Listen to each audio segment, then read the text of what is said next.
अस्सलाम वालेकुम first year. उम्मीद है आप सब खैरियत से होंगे। कल के लेक्चर में हम लोगों ने एग्जीक्यूशन ऑफ सीपीयू पढ़े थे, एंड पोर्ट्स और उसकी टाइप्स पढ़ी थी। उम्मीद है वो सबको समझ आई होंगी। नेक्स्ट आज हमारा टॉपिक है ऑपरेटिंग सिस्टम। ऑपरेटिंग सिस्टम क्या होता है कि ये सेट ऑफ प्रोग्राम्स है जो कि कंप्यूटर के तमाम कंपोनेंट्स को और ऑपरेशंस को मैनेज करती है। ठीक है, जब कंप्यूटर हम लोग ऑन करते हैं तो ऑपरेटिंग सिस्टम का ये काम होता है कि वो उसको चलाता है और चेक करता है कि तमाम पार्ट्स जो कंप्यूटर के हैं वो तमाम के तमाम फंक्शन जो है अपना फंक्शन प्रॉपर तरीके से मैनेज कर रहे हैं या नहीं कर रहे। ठीक है, an operating system is a set of program that manage all computer components and operations. When computer is turned on, the operating system runs and check that all parts of the computer are functioning properly. It manages all operations on the computer after loading in memory. A computer cannot do anything without operating system. ठीक है, operating system नहीं होगा तो computer काम ही नहीं करेगा। और ये ऑपरेटिंग सिस्टम कह लें कंप्यूटर का एक बहुत ही लाजमी पार्ट होता है। ठीक है, operating system must be installed on every computer. The operating system act as an interface between the computer user and the hardware. ठीक है, ये एक ऐसी कह लें इंटरनल एक्ट्स है जो कि कंप्यूटर और कंप्यूटर जो यूज़ कर रहा है उसके दरमियान में और हार्डवेयर के दरमियान में क्या है, इंटरेक्ट है। ठीक है, ऐसा काम ये करते हैं। The user interact with the computer through operating system. ठीक है, और जो यूज़र है वो कैसे अपना सारा कुछ काम कर सकता है कंप्यूटर में, थ्रू ऑपरेटिंग सिस्टम। ठीक है, आगे कुछ इम्पॉर्टेंट ऑपरेटिंग सिस्टम्स हैं। Microsoft Windows, Linux, Unix, Solaris and MAC OS। ठीक, ये हमारे पास क्या है, इम्पॉर्टेंट ऑपरेटिंग सिस्टम्स है। आगे देख लें इसके फंक्शंस कौन कौन से हैं। फर्स्ट वन है बूटिंग। ठीक है, ये बूटिंग क्या होता है कि हम लोगों ने कंप्यूटर को स्टार्ट या रिस्टार्ट जो भी करना होता है ये क्या कहलाता है, ये बूटिंग कहलाता है। ठीक है, booting is a process of starting or restarting the computer. Operating system starts the computer to work. ठीक है, जब कंप्यूटर ऑन किया जाता है, ठीक है, तो कौन उसको चेक एंड बैलेंस करता है, ऑपरेटिंग सिस्टम। ठीक है, it checks the computer and makes it ready to work. उसको देखता है, उसको चेक करता है और काम के लिए उसको तैयार करता है। ये सारा कौन करता है, ऑपरेटिंग सिस्टम। नेक्स्ट है मेमोरी मैनेजमेंट। ठीक है, ये बहुत इंपॉर्टेंट फंक्शन होता है ऑपरेटिंग सिस्टम का, और जो है डाटा एग्जीक्यूट टाइम पे करना ये इसका काम होता है। ठीक, memory management is an important function of operating system. Different programs and data execute in memory time. The program may mix with each other if there is no operating system. अगर operating system नहीं होता तो क्या होता कि जितने भी programmes थे वो एक दूसरे के साथ मिक्स हो जाते और जो काम था, सिस्टम था, वो तरीके से काम कर ही ना सकता। ठीक, the system will not work properly.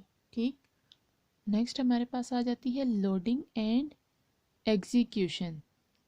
ठीक, अच्छा, a program is loaded in the memory before it can be executed. अब आपको ये तो पता है जब भी प्रोग्राम या कोई भी काम हम लोगों ने करना होता है तो वो एग्जीक्यूट होने से पहले कहाँ जाता है, मेमोरी में जाता है। Operating system provides the facility to load programs in memory easily and then executed. तो ये सारा काम किसकी मदद से हो रहा होता है, ऑपरेटिंग सिस्टम की वजह से हो रहा होता है। ठीक, नेक्स्ट है हमारा डाटा सिक्योरिटी। क्या होता है, डाटा सिक्योर हो रहा होता है तो ये भी कौन मैनेज करता है, ये भी ऑपरेटिंग सिस्टम करता है। Data is an important part of computer system. The operating system protects the data stored on the computer from illegal use, modification और डिलीशन। नेक्स्ट है हमारे पास डिस्क मैनेजमेंट। डिस्क मैनेजमेंट का मतलब होता है कि इसने जो है वो स्पेस किस तरह करनी है, मैनेज करनी है, या जो फाइल्स हैं उनको किस तरीके से स्टोर करना है, ये सारा कौन मैनेज कर रहा है, ये भी ऑपरेटिंग सिस्टम ही कर रहा है।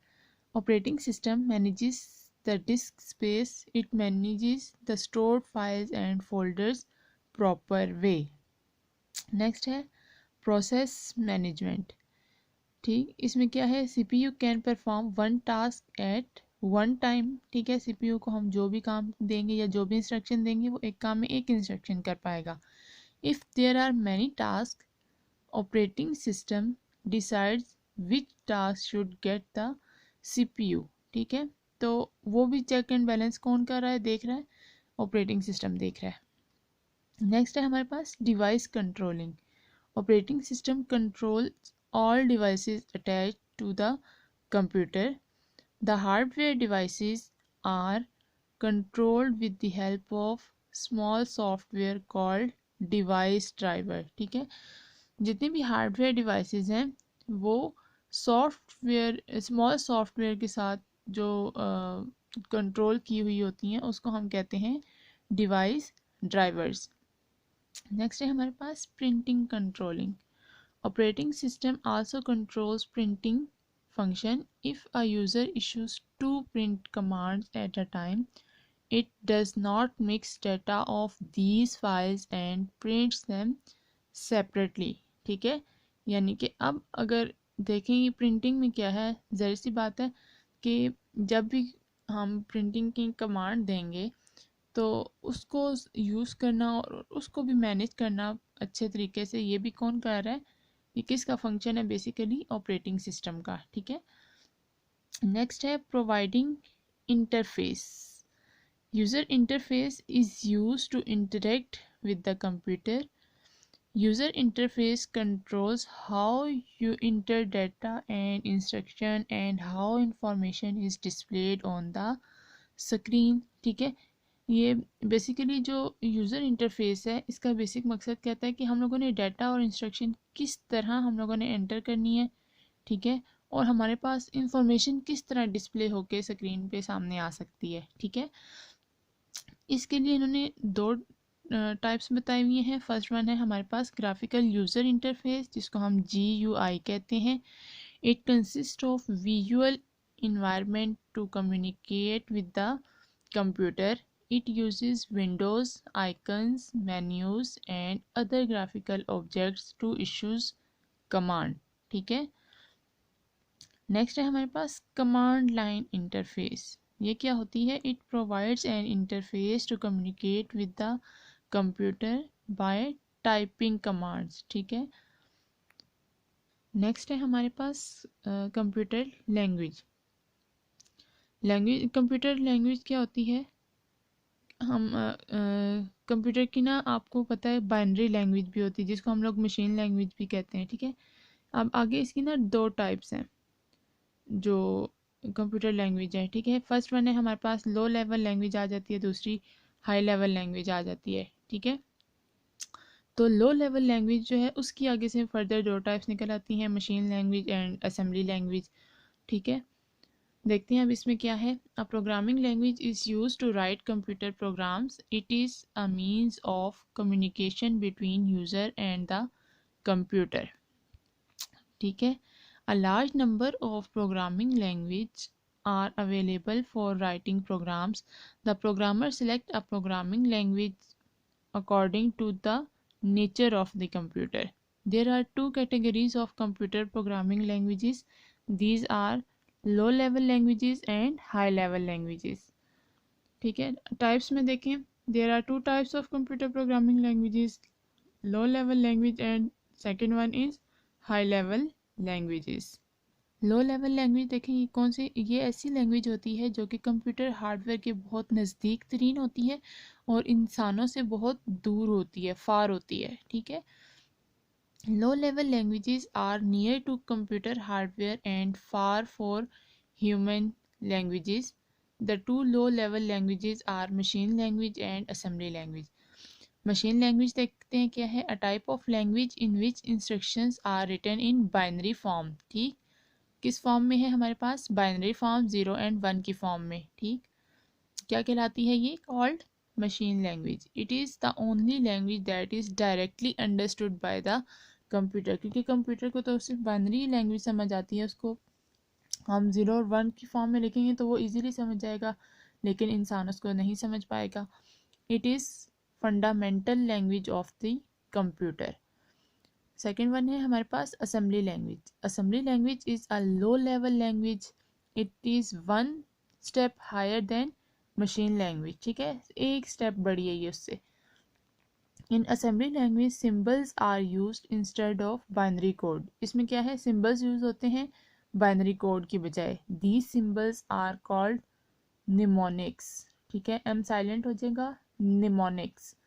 For example, subtraction instruction is use to subtract two numbers. दो नंबर्स हैं, हम लोगों ने उसको सब्ट्रैक्ट कर देना है, माइनस करना है। Assembly language is also called symbolic language, ठीक है, हम इसको सिम्बॉलिक लैंग्वेज के नाम से भी याद रखते हैं, या सिम्बॉलिक लैंग्वेज भी इसका दूसरा नाम है। दूसरी टाइप देखें कंप्यूटर लैंग्वेज की, high level language. A type of language that is close to human languages is called high level language. इसमें क्या है, हाई लेवल लैंग्वेज इंसानों को समझ आती है, ठीक है। इसमें हम लोग क्या करेंगे, कोई भी अपना नाम लिख लेंगे जैसे, ठीक है। A type of language that is close to human languages is called high level language. High level languages are easy to understand.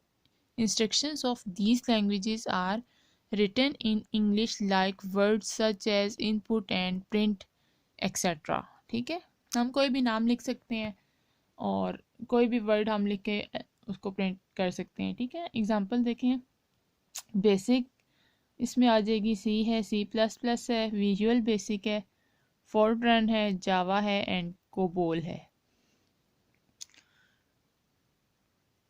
Next हमारे पास टॉपिक है define source code and object code, what is difference between them.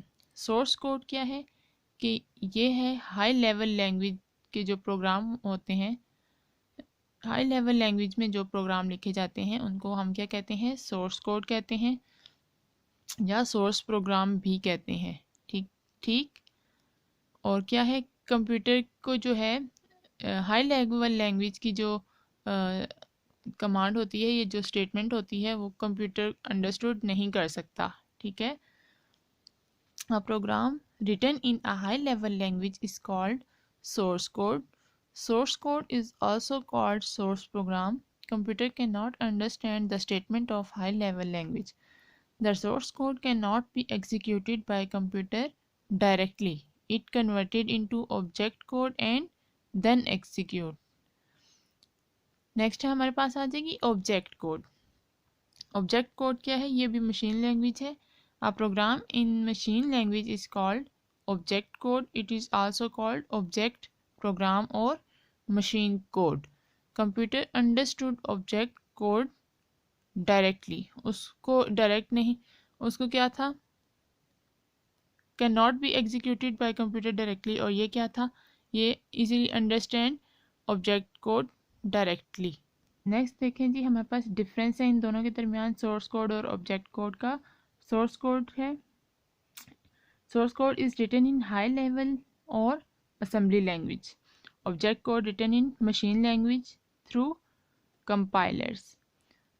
Source code is easy to understand, object code is difficult to understand.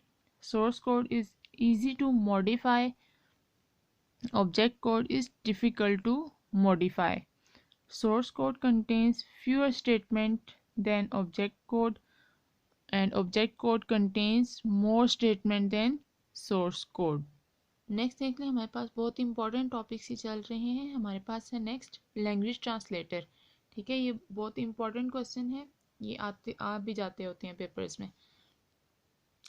Language translator क्या होती है, ये ऐसे programme है जो कि हाई लेवल लैंग्वेजेस और असेंबली लैंग्वेज को मशीन कोड में क्या करते हैं, कन्वर्ट करते हैं या ट्रांसलेट करते हैं, ठीक है। Language translator is a program that translate a program of high level language और assembly language into machine code. Every computer language has its own translator. हर लैंग्वेज का क्या है, अपना ही एक ट्रांसलेटर होता है। Computer understand only machine language, अब कंप्यूटर को सिर्फ मशीन लैंग्वेज समझ आती है। अब program written in high level और असेंबली लैंग्वेज, ठीक है, जब भी प्रोग्राम हाई लेवल या असेंबली लैंग्वेज में लिखेंगे, can not be run on a computer directly, तो वो क्या है, कंप्यूटर डायरेक्टली रन नहीं करेगा। It must be converted into machine language, ठीक है, किस में कन्वर्ट करेगा, ये मशीन लैंग्वेज में कन्वर्ट करेगा, ठीक है, फिर उसके बाद उसकी एग्जीक्यूशन हो जाएगी, ठीक है। टाइप्स ऑफ ट्रांसलेटर्स, ट्रांसलेटर की कितनी टाइप्स हैं आगे, 3 टाइप्स हैं, कंपाइलर, इंटरप्रेटर और assembler. Compiler, interpreter and assembler. First one है हमारे पास कंपाइलर। कंपाइलर क्या होती है, कंपाइलर क्या काम करता है, ये एक ऐसा प्रोग्राम है जो कि इंस्ट्रक्शंस को हाई लेवल लैंग्वेज से मशीन लैंग्वेज में पूरे के पूरे को क्या करता है, कन्वर्ट कर देता है, ठीक। A compiler is a program that converts the instruction of a high level language into machine language as a whole, ठीक है, as a whole करता है ये। A program written in high level language is called source program. The compiler converts the source program into machine code. फिर क्या क्या करता है कि कंपाइलर की मदद से ये प्रोग्राम क्या होता है, मशीन कोड में जाता है। The machine code program is known as object program. The object program can be executed many times, ठीक है। फिर वो क्या है कि ऑब्जेक्ट प्रोग्राम जो है वो एग्जीक्यूट मैनी टाइम कर सकता है, ठीक है। A compiler checks each statement in the source program and generates machine instructions. Compiler also checks syntax errors in program. A source program containing an error cannot be compiled. Next one है हमारे पास interpreter. Interpreter क्या है कि ये क्या करती है, ऐसा प्रोग्राम है जो कि एक स्टेटमेंट को प्रोग्राम की एक स्टेटमेंट को क्या करता है,